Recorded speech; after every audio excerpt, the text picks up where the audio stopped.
Som. Ei, todo mundo me ouvindo na bênção? Acho que agora vai. Amém. Fechou. Glória a Deus.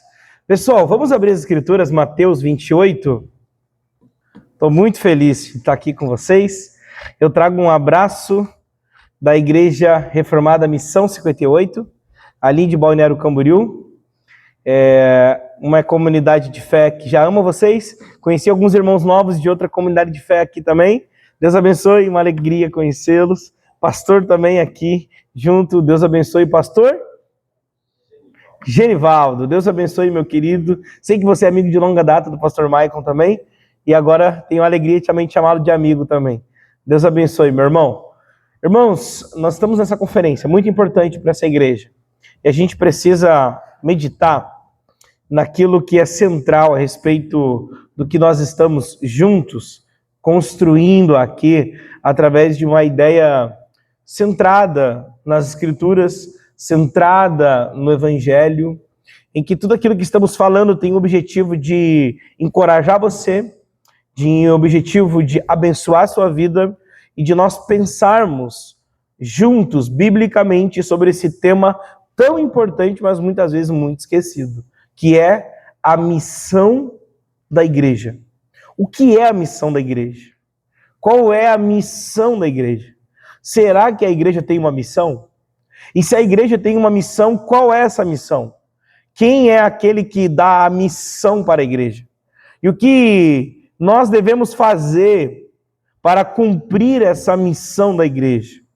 Nós não precisamos olhar para as necessidades da humanidade para encontrar a missão da igreja. Pasmem, nós não podemos e não precisamos olhar para as necessidades e as fomes, as tragédias do mundo para encontrar a missão da igreja. Para encontrarmos a missão da igreja, nós precisamos olhar para o Deus da igreja, que revela a missão da igreja nas Sagradas Escrituras. Amém? Então, por isso eu te convido, abra comigo Mateus 28, vamos fazer a leitura dos versos 16 até o verso de número 20. Eu vou fazer a leitura na versão NA. Você pode, junto comigo, se você quiser, também fazer a leitura no texto bíblico. São apenas 4 versículos. Estou tentando conectar a internet aqui, mas está indo. Mateus 28. Vai dar boa. Verso 16 até o verso 20. Quem achou? Diz amém. A gente está com as perguntas ali no WhatsApp.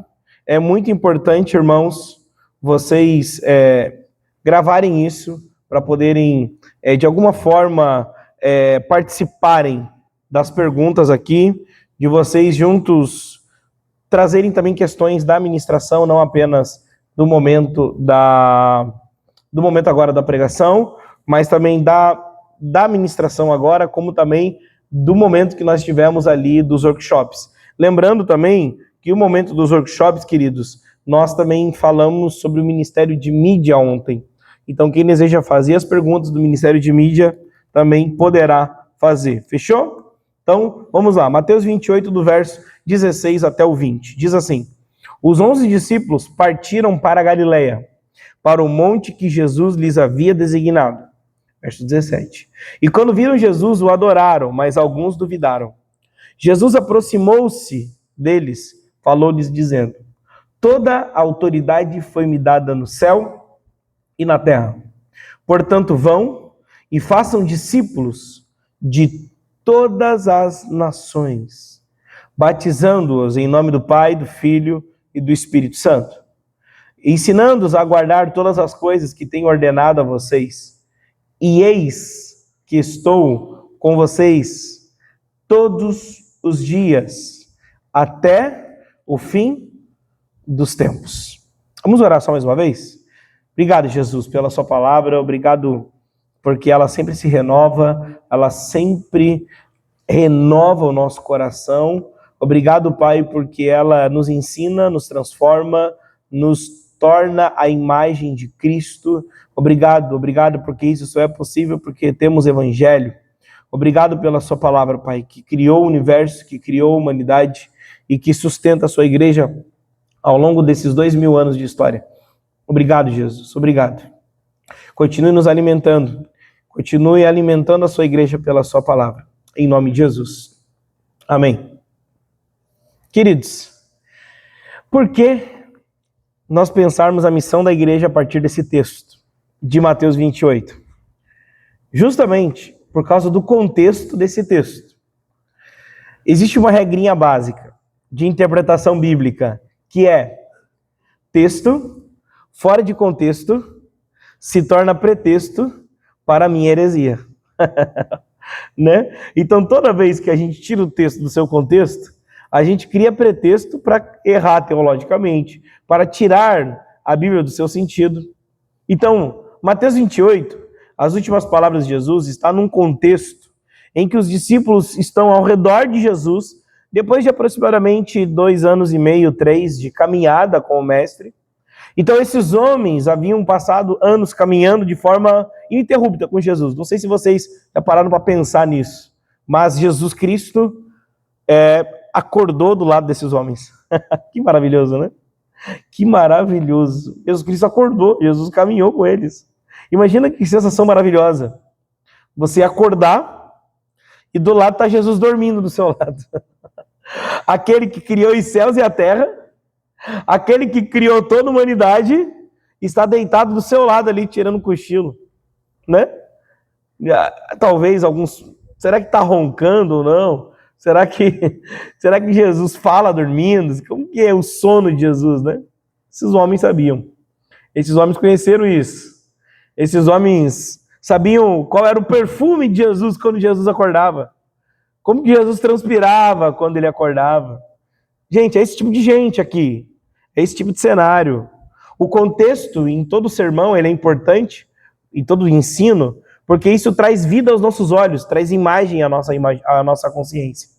Entendermos que existe uma história aqui, existe um enredo. Homens que estão caminhando com Jesus há aproximadamente 2 anos e meio, 3, que conheciam Jesus visceralmente. Sabiam como que Jesus acordava. Sabiam o horário que Jesus acordava. Sabiam o horário que Jesus ia dormir. Olha que magnífico. Eles sabiam o horário que Jesus ia dormir. Eles sabiam a quantidade que Jesus colocava de peixe no prato. Jesus era um bom comedor de peixe. Jesus amava comer um peixinho com pão. Jesus tinha seu gosto de comida. Eles sabiam qual era a quantidade, quanto de peixe, quanto de pão, como que Jesus preparava as coisas. Eles conheciam Jesus neste lugar. Mas agora eles estavam prestes a viver um dos momentos mais aterrorizantes para todo discípulo. Na verdade, para todo ser humano que se preza a ter um pingo de consciência. Que é o quê? O seu mestre chegar diante deles e fazer a seguinte afirmação: que eu estou indo. Eu estou indo. Eu estou falando minhas últimas palavras para você. O contexto aqui de Mateus 28 são as últimas palavras de Jesus. São as últimas palavras de Jesus dita aos discípulos de Jesus. E agora, a gente precisa entender. Esses homens não tinham largado tudo para seguir Jesus. Esses homens tinham largado tudo pelo ideal de Jesus, pelo chamado de Jesus, pelo caminho de Jesus, pela verdade de Jesus, pela pessoa de Jesus, pela promessa do reino de Deus. Eles haviam largado tudo para seguir a Jesus. Eles não largaram tudo de forma poética, de forma simbólica. Eles não largaram tudo de forma profética. Eles largaram tudo de maneira literal. Eles queimaram suas carroças. Eles foram e simplesmente foram. E à medida que eles iam indo, eles iam conhecendo mais de Jesus. Só que a jornada parecia maravilhosa demais. Até que chega Jesus Cristo no capítulo 28 de Mateus e começa a dizer as suas últimas palavras aos seus discípulos. Dizem que as últimas palavras da vida de um homem são as palavras mais importantes que ele tem a dizer. Dizem que as últimas palavras antes de alguém ir para o outro lado do Jordão. São as últimas palavras que ele tem a dizer sobre a vida que ele viveu. Dizem que as últimas palavras na vida do homem são as palavras que ele sempre queria ter dito. Dizem que as últimas palavras da vida do homem resumem tudo aquilo que ele falou, tudo aquilo que ele ensinou. Dizem que as últimas palavras da vida de um homem não são apenas suas últimas palavras, mas são as palavras que continuarão sendo ditas até quando o seu corpo partir e se for. As últimas palavras da vida do homem revelam a importância, o resumo, a apoteosia, o resumo de tudo aquilo que fazia com que o homem queria ensinar e dizer. Jesus está aqui agora, dizendo suas últimas palavras para esses homens. Como Moisés, dizendo suas últimas palavras para a geração que ia entrar na terra prometida. Moisés viveu isso. Eu não sei se os irmãos lembram, mas Moisés também viveu o seu Mateus 28. Moisés também viveu suas últimas palavras. Moisés também viveu a sua grande comissão. Recorde comigo, volte ao Pentateuco. E lembre que o Pentateuco nada mais é do que 5 livros escritos por um homem que foi incumbido de documentar tudo que Deus fez e faria para uma geração que não conheceu Deus visceralmente. Lembrando disso, a lei de Deus, o Pentateuco, foi escrito por Moisés, a gente sabe disso. E Moisés escreveu esse momento para a geração de Josué. E por que Moisés escreve as suas últimas palavras para a geração de Josué? Porque a geração de Moisés não ia entrar em Canaã. A geração de Josué, a geração de Moisés, aliás, foi tirada do Egito, mas não entraria em Canaã. A geração de Josué nasceu no deserto e entraria em Canaã. Moisés tinha uma missão clara agora. Vocês não sabem o que é o horror do Egito. Vocês não sabem como é amargo as cebolas do Egito. Vocês não sabem o que é estar subjugado por mais de 400 anos no Egito. Vocês não sabem de nada de como é viver o Deus que abre o mar vermelho quando um exército de faraó estava sobre nós. Vocês não sabem o que é experimentar o anjo da morte passando por nossas casas e encontrando as casas com sangue nos umbrais, e essas casas que tinham o sangue nos umbrais, o anjo pulava. É daí que nasce a expressão em hebraico Pessah, pulo, salto. Foi uma expressão, uma reação do povo de Israel quando eles foram libertos, quando o anjo chegou e saltava pela casa. E os hebreus iam dizendo assim: Pessah, o anjo saltou, ele pulou, ele passou por cima da minha casa, ele viu o sangue nos umbrais, ele pulou a casa. E na casa que não tinha o sangue nos umbrais, o anjo entrava e fazia ali o seu cruento trabalho enviado por Deus. Deus, de maneira magnífica, Deus formou esse povo e esse povo experimentou libertação, experimentou salvação. Mas essa é a geração de Moisés, e fora uma geração marcada por milagres. Mas agora, Moisés está escrevendo o seu Mateus 28, também está escrevendo a sua grande comissão, também está dizendo as suas últimas palavras, não para uma geração que entendeu a profundidade do Deus que libertou eles, do Deus que abriu o mar, do Deus Criador que se revelou todo-poderoso no alto de uma montanha. Essa geração nasceu no deserto e não sabia a profundidade, a altura e nem a largura da autoridade de Deus. Portanto, Moisés é incumbido por Deus para escrever também a sua grande comissão. O texto bíblico é narrado e nós vemos a grande comissão, essa estrutura de últimas palavras, sendo percorrendo por toda a Escritura. Eclesiastes, por exemplo, é a grande comissão de Salomão. São as últimas palavras de um homem que experimentou mais de 1000 mulheres, mas entendeu que isso nada satisfaz. Um homem que experimentou mais de toneladas de riqueza e ouros, mas nada disso satisfez. Nada disso fez com que o seu coração se tornasse contente. Um homem também escreveu sua grande comissão, também escreveu as suas últimas palavras. E ele resume dizendo que tudo é vaidade, que tudo é vaidade, que a vida é um sopro e que há tempo para todas as coisas. O texto bíblico, a Bíblia inteira é uma Bíblia, um livro de grandes comissões por toda a Bíblia. Nós vemos, meus queridos irmãos, que Jesus está nesse momento. Diante desses apóstolos, diante desses seguidores de Jesus, que haviam largado tudo para seguir a Jesus, e Jesus agora está dizendo suas últimas palavras a eles. E agora Jesus começa dizendo no verso 16, que os 11 discípulos partiram para a Galileia, para o monte que lhes havia designado. E quando viram Jesus, o adoraram, mas alguns duvidaram. Jesus então se aproximou-lhes, dizendo: toda a autoridade foi me dada nos céus e na terra. As últimas palavras de Jesus começam dizendo: toda exousia, toda autoridade foi me dada nos céus e na terra. Aqui começa o fundamento da missão da igreja. O fundamento da missão da igreja é a autoridade de Deus sobre toda a terra.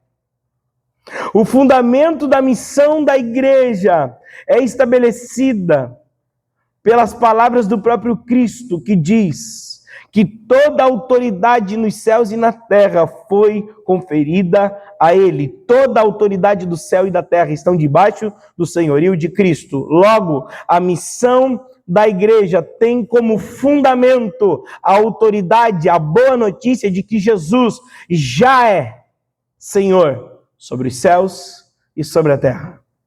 Isso muda a nossa forma de enxergarmos a missão. Isso muda a nossa forma de se comportar diante dessa grande missão. Isso muda a nossa forma de pensar a grande comissão. Isso muda a nossa forma de nos relacionarmos com a cidade. Porque Cristo está dizendo que Ele é Senhor sobre todas as cidades. Isso muda a postura dos discípulos. Isso muda a maneira como eles iriam se posicionar diante da sociedade. Sim, o povo de Deus sempre foi um povo que estava de joelhos diante de Jesus, mas em pé diante dos homens. De que sempre que foram convocados a se dobrarem a faraós, a se dobrarem a imperadores, a se dobrarem aos poderes deste mundo, o povo de Deus sempre resistiu. O povo de Deus sempre permaneceu em pé. Daniel, quando foi confrontado na Babilônia, que ele deveria dobrar os seus joelhos diante de daquela grande figura religiosa no templo da Babilônia. O que acontece? Ele não se curva. O povo de Deus, ao longo da história, nunca se curvou. Moisés, ele foi desde o seu nascimento fruto de uma mulher que não se curvou às ameaças, à força demoníaca levantada por intermédio dos imperadores e faraós, dos faraós do Egito. Moisés, quando ele nasce, a gente sabe da história. A gente sabe que as crianças de até 2 anos deveriam todas serem mortas. E com a graça de Deus, Deus pega Moisés, por intermédio de sua mãe, coloca ele num cesto, e como se conduzido pelas asas dos anjos, ele ia protegido e guardado pelos riachos do Egito, que era cheio de crocodilos, de animais ferozes, de selvagens, de ladrões, de homens maus. E diante de tanta grandeza e soberania de Deus, aquela mulher não se dobra diante dos imperadores, se posiciona de pé, mas curvada diante do Rei dos Reis. E assim o seu filho vai para o destino da promessa. A história do povo de Deus é uma história de um povo que nunca se dobrou aos poderes deste mundo. Por isso Jesus, antes de partir, ele está diante dos seus discípulos antes de os enviar, dizendo: toda a autoridade foi me dada. Tudo. Vocês não precisam ir para o mundo inteiro pedindo para que as pessoas me aceitem. Eu já sou Senhor. Eu já sou Senhor. Proclamem o evangelho. E quem quiser que confesse, que se arrependa. Jesus Cristo não precisa ser aceito, como que se ele fosse alguém que tivesse problema de aceitação, como se ele fosse alguém com problema de aceitação. O que Jesus precisa ser feito é confessado. O texto bíblico diz: se creres e confessares Jesus Cristo. Não é, perceba, não é aceitar. O que é aceitar? Eu ainda tenho domínio, eu ainda decido, eu ainda digo se tu entra ou não. O contexto aqui, a linguagem do texto é uma linguagem de realeza, de nobreza. Quando um rei chega, você não tem opção, ou você se rende, ou você se rende. É isso que o rei faz. O rei chega, e era nessa autoridade que os discípulos iriam ir. Toda a autoridade foi me dada, toda autoridade. Fiquem tranquilos. Tudo é meu. Isso causou um impacto tão profundo. O fundamento da missão da igreja é fundamentado. É até prolixo, né? O fundamento da missão da igreja está fundamentado na autoridade de Cristo. Vamos aos superlativos, então. O fundamento da missão da igreja é tão profundo que ele está enraizado na autoridade de Cristo. Jesus diz isso. Jesus caminhou de cidade em cidade. Durante todo o ministério de Jesus, Jesus andou debaixo da palavra. E Jesus não pediu licença aos homens para entrar no ventre de Maria. Deus não pediu licença às trevas. Jesus não pediu licença. Jesus entrou. A glória de Deus cobriu Maria. E ali Deus encarnou. Deus veio. O Natal é a notícia do Rei prometido que chegou. E esse é o fundamento da missão da igreja. De que a igreja está fundamentada na autoridade de um Rei. E sabe o que isso deve fazer em nós? A mesma coisa que fez com os apóstolos. Sabe o quê? Me pergunte o quê, pastor? O quê, pastor? Me diz o quê? Tem um amigo meu que prega assim: me pergunte o quê, pastor? Né? Quando eu dou aula eu falo: me pergunte o porquê, professor. O porquê que muda, o que muda na gente? O que muda, o que faz isso aí? O que provoca em mim? Sabe o que provocou neles? Sabe o que provocou neles? Provocou a seguinte coisa: eles estarem pregando o evangelho em praça pública, uma certa vez, e eles começarem a ser apedrejados, e serem lançados na prisão. E lá na prisão eles não ficaram se condoendo, dizendo: olha, esse é o salário por seguir a Jesus? Esse é o salário por seguir a Jesus? É isso que recebemos por termos largado tudo? Por termos crido em Jesus? É isso que recebemos? Recebemos prisões e açoites? Então vamos largar essa história. Vamos largar essa história de Jesus, de evangelho, de seguir a Jesus. Vamos viver a nossa vida, vamos comer e beber como se não houvesse amanhã. Carpe diem. Aproveite o seu dia. Vamos viver a vida assim. Não. Mudou a postura deles ao ponto de quando eles estavam aprisionados dentro das prisões severas, com outros bandidos, eles ficavam louvando ao Senhor, ficavam pregando, ao ponto que nós sabemos, com a história de Paulo e Silas, por exemplo, nós sabemos que as cadeias foram quebradas. As cadeias foram quebradas. E ali eles voltaram a pregar o evangelho. Nada parou a igreja. Aleluia! Nada parou a igreja. A gente vê que a missão da igreja está fundamentada na autoridade de Cristo, porque nada para a igreja. E sabe por que nada para a igreja? Porque a igreja está fundamentada na autoridade do Deus, que é o Rei Todo-Poderoso. Os imperadores, dos mais cruéis, como Caio Calígula, dos mais cruéis da história da igreja, tentaram parar a igreja e nada parou. Nada parou os apóstolos. O apóstolo Paulo disse que sofreu inúmeras vezes, 30 e 40 chibatadas menos uma vez, que foi aprisionado, que sabe o que é passar fome, que sabe o que é sofrer por causa de Cristo. Nada parou a igreja. Sabe por que nada parou a igreja? Porque a igreja está fundamentada na missão de Cristo. Sabe por que os imperadores do primeiro século, quando queimaram os cristãos na estrada de Roma, quando decapitaram os cristãos lá também no Império Romano, sabe por que os cristãos continuaram nascendo, mesmo morrendo? Porque a autoridade de Cristo fundamenta a igreja. Sabe por que nem o iluminismo no século XVI e XVII conseguiu parar a igreja? Mesmo pregando dentro da igreja, alguns pastores abraçando a teologia liberal, abraçando a teologia iluminista e dizendo que não precisamos mais de pastores. Que as nossas igrejas se tornem museus, se tornem teatros, se tornem cultura e deixem de ser igreja. Sabe por que a igreja não parou mesmo diante do iluminismo? Sabe por quê? Porque a luz da manhã continua raiando na igreja. Porque a autoridade de Cristo continua firme na igreja. E sabe por quê? Que nem Hitler, em toda a sua crueldade, conseguiu parar a igreja, nem outros homens nessa história, nem A, nem B, nem X, nem Y, nenhum homem, nenhum sistema e nenhuma instituição. Aonde está Nero?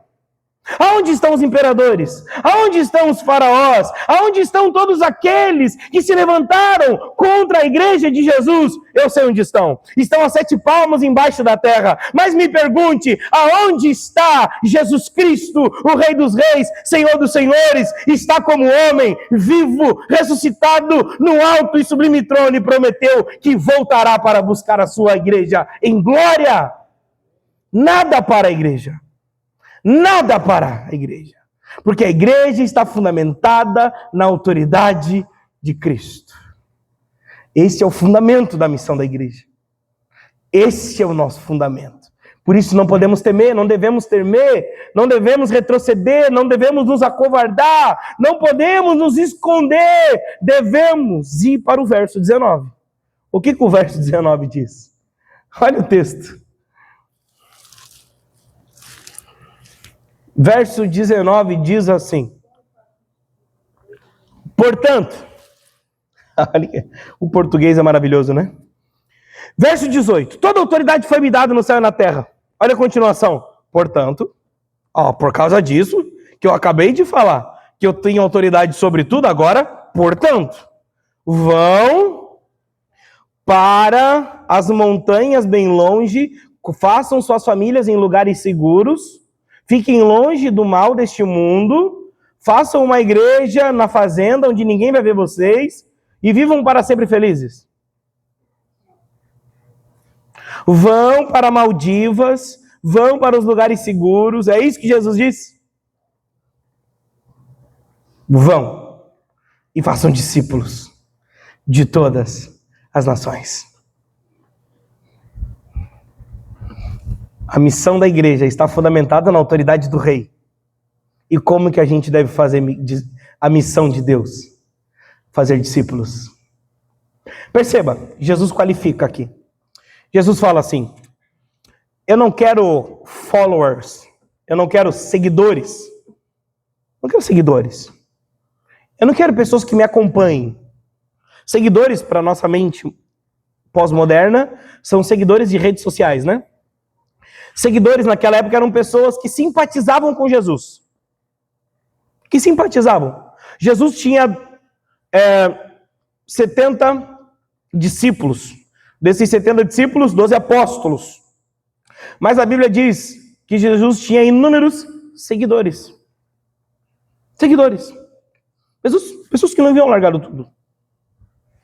Pessoas que viviam, simpatizavam com Jesus. Pastor, me prova na Bíblia, vamos lá. Nós temos 2 capítulos na Bíblia que nos ensina sobre esse cenário. Mateus capítulo de número 4 e Mateus capítulo de número 5. Entre um capítulo e outro, acontece uma coisa muito interessante. Muito interessante mesmo. Sabe a coisa que acontece? Acontece, meus irmãos, uma coisa maravilhosa. No capítulo de número 4, Jesus está curando geral. Jesus está curando todo mundo. Jesus, parece que aquele dia ele abriu a torneira do milagre e falou, hoje tem. Se banha aí, hoje está aberto. Entra aí. Quem chegar vai ser curado. E é o que aconteceu. Mateus capítulo de número 4. Abre comigo lá. Olha o finalzinho que diz, os últimos versículos ali. Mateus 4, eu vou ler na NA, é a minha xodozinha a tradução. Olha ali. Versículo de número 23. Jesus percorrendo a Galileia, ensinando as sinagogas, pregando o evangelho do reino e curando o quê? Todo tipo de doenças. Na minha versão é geral, né? Curando geral e todas as enfermidades entre o seu povo. E a fama de Jesus correu por toda a Síria. Então traziam doentes, acometidos de várias enfermidades e tormentos, endemoniados, epilépticos, paralíticos. E Jesus os curou. E da Galileia, Decápolis, Jerusalém, Judéia e do outro lado do Jordão, numerosas multidões os seguiam. Os seguidores. Ô glória, tem milagre? Eu quero. Campanha, 7 semanas? Eu quero. Milagres? Eu quero. É bênção? Eu quero.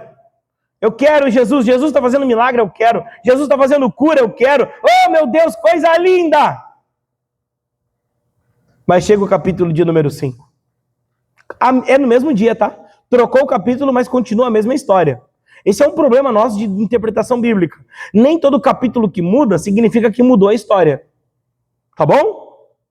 Então, lembra que a Bíblia não foi escrita por capítulos, mas em papiros. História continuada. Evangelho de Lucas e Atos foram escritos no mesmo papiro, no mesmo fôlego, no mesmo dia. Ok? Foi dividido depois, por causa das organizações. Lucas, a respeito de Jesus e do seu ministério. Atos, a respeito de Jesus através da igreja e dos apóstolos. Tamo junto? Isso é uma aula de exegese e interpretação, né? Seria o outro dia. Mas só pra gente entender, mudou o capítulo, mas a história é a mesma. Jesus está curando geral, a torneira do milagre está aberta, está todo mundo se banhando no milagre, está todo mundo vindo de várias cidades. Jesus está atraindo muitos seguidores. Ô glória! E o capítulo 5, ao ver as multidões que chegaram até ele ali, Jesus subiu um monte. E ele se assentou. E quem que se aproximou dele? Os seguidores? A galera do milagre? A galera da cura? Quem que se chegou lá de Jesus? Os discípulos. Perceba comigo. Vou um pouquinho de contexto histórico aqui. O que Jesus fez? Jesus viu as multidões e subiu no monte. E ele se assentou. Pensa comigo. Toda vez que um rabino, que um mestre, Jesus, né, nós sabemos, mestre da lei, né, um rabino, um mestre, um cara formado em Beit Midrash, em casas de ensino, né, Jesus, o mestre da lei, ele faz um ato muito comum, até hoje em Jerusalém, não mais em Tel Aviv, se modernizou demais, Jerusalém antiga. Então a gente vai ver que Jesus faz um ato muito conhecido na cultura aqui, judaica. Qual que era a cultura? O mestre, quando ele procura um monte e ele se assenta, sabe o que significa isso? Essa ação?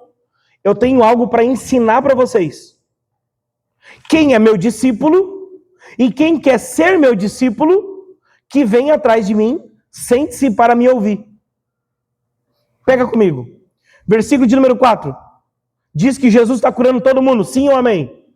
Sim. Está curando todo mundo. Todo mundo chegou até Jesus. Jesus virou atração. Jesus, todos os holofotes estão sobre Jesus. Está todo mundo. Aí Jesus faz o quê? Procura um lugar mais alto, um monte. E o monte não é montanha, era um pouquinho mais elevado, um lugar assim, uma campina. Chegou ali, subiu um monte. E ali ele se assentou. Ou seja, quem quer aprender alguma coisa? Quem quer além do pão e do peixe? Quem quer além do milagre? Quem quer além da cura? Quem quer algo além do que eu posso fazer? Quem quer o que eu posso ensinar? Quem se chega? Discípulos. Volta o olho com o texto comigo, Mateus 28, versículo de número 19. Mateus 28, versículo de número 29. Versículo de número 19. Jesus fala, portanto, quem achou diz amém? Quem não achou diz misericórdia. Não tem misericórdia nessa igreja, aleluia, igreja bíblica. Versículo de número 19 diz o quê? Portanto, vão e façam seguidores. Portanto, vão e façam. Qual é a diferença? Jesus não chamou a igreja para ser entretenimento de milagre. Jesus chamou a igreja para ser formadora de discípulos. E como que discípulos são formados? Volta para Mateus capítulo de número 5, meu Deus. Oh, meu Deus, a gente só precisa da Bíblia. Aleluia. Olha Mateus capítulo número 5. Ao ver as multidões, Jesus subiu ao monte. Ele se assentou e os seus discípulos se aproximaram dele. Verso 2. E então Jesus passou. Como que os discípulos são formados? Por intermédio do ensino. Como que nós formamos discípulos? Ensinando. Colocando no centro da igreja. Não o milagre. Não a bênção. Não a cura. Mas o ensino da palavra de Deus. Como que Deus formou a terra? Através da palavra. Como que Deus criou a humanidade? Através da palavra. Como que Deus criou a terra? Por intermédio da palavra. Em Atos capítulo de número 2, como que Deus criou a igreja? Um som como de um vento impetuoso. Não foi um vento como de um som. Foi um som como de um vento. O texto é claro. Se colocasse uma pena ali, a pena ia cair no chão. Não entrou um vendaval. Foi um som. Deus falou. E a igreja em Atos 2 nasceu. Assim como Deus fez criar a humanidade por intermédio da palavra, Deus fez a igreja nascer por intermédio da palavra. E agora Jesus está dizendo aos discípulos que eles deveriam formar discípulos por intermédio da palavra. Essa é a principal missão da igreja. Pregar a palavra. Não é sobre melhorar ruas, não é sobre matar a fome do mundo. Não é sobre ONG, ação social, tudo isso é bênção. Tudo isso é bênção, temos que fazer. Mas nós não podemos negligenciar a palavra de Deus. Com isso eu concluo meu último ponto. A missão da igreja é ser igreja. Isso mesmo. A missão da igreja é ser igreja. A missão da igreja não é ser outra coisa. A missão da igreja não é tentar não ser igreja. A missão da igreja é ser igreja. Uma vez eu vi um slogan de uma igreja chamada assim: isso é tão igreja que nem parece uma. Quase que eu coloquei embaixo: assinado Satanás. Me ajuda, gente. A missão da igreja é ser igreja. Hoje a igreja quer ser tudo menos igreja. A igreja hoje tem cara de crossfit. É os galpão com cara de crossfit, shopping center. A igreja parece um shopping center. Hoje a igreja parece uma cafeteria americana. Um coffee shop americano. A igreja parece crossfit, shopping center. A igreja parece cafeteria. A igreja parece qualquer coisa, menos igreja. E deixa eu te dar um dado muito importante. Winfield Bevis, o cara que escreveu um livro chamado Liturgical Missional, falando que liturgia é missional. Um livraço. Ele descreveu através de uma pesquisa 8 razões por que a nova geração anseia e buscará por liturgia. Sabe por quê? Uma delas é que a nova geração vai estar cansada das coisas que se apresentam de um jeito, mas na verdade são outras. A nova geração quer integridade, quer clareza. Não é atrai a pessoa por algo que não é da igreja para depois levar da igreja. Para a nova geração isso não vai colar. Talvez para a antiga colou, para essa nova geração não. Não, leva lá no encontro tal, porque depois a gente vai na igreja. A nova geração que está vindo, os nossos filhos e os filhos dos nossos filhos, eles vão querer igreja com cara de igreja. Escreve o que eu estou falando. Templos com cara de igreja como esse serão atração. Vai ser a novidade. Sabia que hoje você não ter tatuagem é legal e é diferente, né? Alguns anos atrás era careta, né? Sabia que agora, esses anos que se abrem diante de nós, igreja com cara de igreja que vai ser diferente? Que vai ser atração? Que vai ser legal? Que vai ser descontraído? Vai ser algo para chamar, que os jovens vão buscar? Sabe o que tem atraído os jovens para entrar lá na nossa igreja em Balneário Camboriú? Em Balneário Camboriú. Quando você pensa em Balneário Camboriú, eu sei. Você festa, carro, não sei o quê. Sabe o que os jovens de Balneário Camboriú têm procurado na nossa igreja? Ao ponto que a gente não cabe mais ninguém lá, tá pequeno, a gente vai ter que abrir segundo culto, depois terceiro culto. Tá entupido. Sabe o que é? Boletim de culto, liturgia, igreja com cara de igreja, igreja com cara de capela. Tem jovem que chega, os adolescentes lá falam, cara, tem boletim de culto, a gente faz uma arte bem bonita, com bom gosto e tal. Eles olham assim, meu, que legal, cara, isso aqui é muito diferente, isso aqui é muito legal. A missão da igreja nada mais é do que ser igreja. Igreja com cara de igreja. Crente com cara de crente. Discípulo com cara de discípulo. Nós precisamos entender e parar de tentar ser outra coisa a não ser igreja. E valorizar aquilo que Deus deu à vida do seu próprio filho para morrer em nosso lugar, que era de nos tornar igreja. Deus nos salvou para ser igreja. E qual é a missão da igreja? Ser igreja. E para que a gente é igreja? Qual é a principal razão? Pergunta de número 1 do breve catecismo de Westminster. Qual é a finalidade última do homem? Glorificar a Deus e ter prazer nele eternamente. Qual é a nossa missão? Ser igreja. E para que a gente existe? Para glorificar a Deus, sendo igreja. E como que a gente é igreja? Ensinando as pessoas a guardar tudo aquilo que Jesus disse. E sabe o que a gente faz quando a gente... Sabe o que acontece quando a gente faz isso? Olha o que diz o verso 20, parte B. Ensinando a guardar todas as coisas que tenho ordenado a vocês. E eis que estarei com vocês. Não.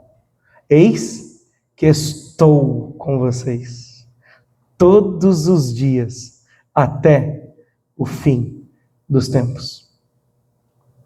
Quando uma igreja está do lado da palavra, está do lado do discipulado, está com a centralidade no evangelho, entende que essa é a sua missão, nós temos uma promessa. Ele está conosco. Nós temos a promessa da presença de Deus no nosso meio. E esse é o maior presente. Esse é o melhor ambiente que este mundo pode experimentar aqui dentro. Não é uma boa música. Não é uma boa cor. Tudo isso é importante. Mas o que as pessoas mais precisam quando entrar aqui é a presença de Deus. E sabe qual é a boa notícia? Estou com vocês, não é estarei. Estou, passado. Já estou. Não é estarei. Não é se vocês obedecerem, eu estarei. Não é se vocês forem bonzinhos, eu estarei. É porque Jesus morreu na cruz. É porque Cristo Jesus é o sacrifício perfeito. Eu estou com vocês. Minha palavra de encorajamento para essa igreja que me hospeda, como para todos os irmãos aqui é: a nossa missão é ser igreja, pregar o evangelho em todo o tempo, para todos os homens, o evangelho todo, até que Cristo volte ou que sejamos recolhidos. Isso é possível, porque a presença de Deus é uma promessa cumprida em Cristo Jesus através do Espírito Santo, que habita dentro de nós. E nós podemos ir com fé e podemos ir com coragem, porque o que está em nós é maior do que aquilo que está no mundo. Essa é a nossa missão. sermos igreja para a glória de Deus Pai, por intermédio do Filho, impulsionados pelo Espírito. Amém. Vamos orar? Obrigado, Jesus. Obrigado pela sua graça. Obrigado pela sua palavra. Continue nos abençoando. Continue nos conduzindo a Ti. Continue aplicando a sua palavra em nosso coração. Obrigado por cada irmão aqui presente. Que a Tua presença continue abençoando cada um de nós. Em nome do Pai, do Filho e do Espírito Santo. Amém.